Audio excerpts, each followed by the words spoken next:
ಆದ್ಮೇಲೆ ಈ ವಿಡಿಯೋದಲ್ಲಿ ನಾನು ಇನ್ಸಿಡೆನ್ಸ್ ಆಫ್ ಟ್ಯಾಕ್ಸ್ ಅಥವಾ ಸ್ಕೋಪ್ ಆಫ್ ಟ್ಯಾಕ್ಸ್ ಬಗ್ಗೆ ಡಿಸ್ಕಷನ್ ಮಾಡ್ತಾ ಇದ್ದೀನಿ. ಇಲ್ಲಿ ಇನ್ಕಮ್ ಏನಾದರೂ ಇಂಡಿಯಾದಲ್ಲಿ ಅರ್ನ್ ಮಾಡಿ ಇಂಡಿಯಾದಲ್ಲಿ ರಿಶೂಡ್ ಮಾಡ್ಕೊಂಡಿದ್ದಂದ್ರೆ ಮೂವರಿಗೂ ಕೂಡ ಟ್ಯಾಕ್ಸೇಬಲ್ ಆಗುತ್ತೆ, ರೆಸಿಡೆಂಟ್ಗೂ ಮತ್ತು ನಾಟ್ ಆರ್ಡಿನರಿ ರೆಸಿಡೆಂಟ್ಗೂ ಮತ್ತು ನಾನ್ ರೆಸಿಡೆಂಟ್ಗೂ.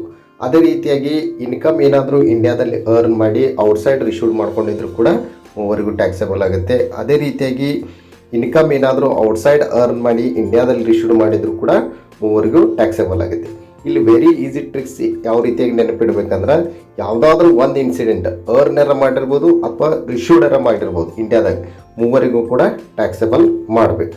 ಇನ್ನೇನಾದರೂ ಬಿಸ್ನೆಸ್ ಆರ್ ಪ್ರೊಫೆಷನ್ದಿಂದ ಬರ್ತಿತ್ತಂದ್ರೆ ಆ ಬಿಸ್ನೆಸ್ ಏನಾದರೂ ಇಂಡಿಯಾದಲ್ಲಿ ಕಂಟ್ರೋಲ್ ಇತ್ತಂದ್ರೆ ಇಲ್ಲಿ ಇಬ್ಬರಿಗೆ ಮಾತ್ರ ಟ್ಯಾಕ್ಸೇಬಲ್ ಆಗುತ್ತೆ, ರೆಸಿಡೆಂಟ್ಗೂ ಮತ್ತು ನಾಟ್ ಆರ್ಡಿನರಿ ರೆಸಿಡೆಂಟ್.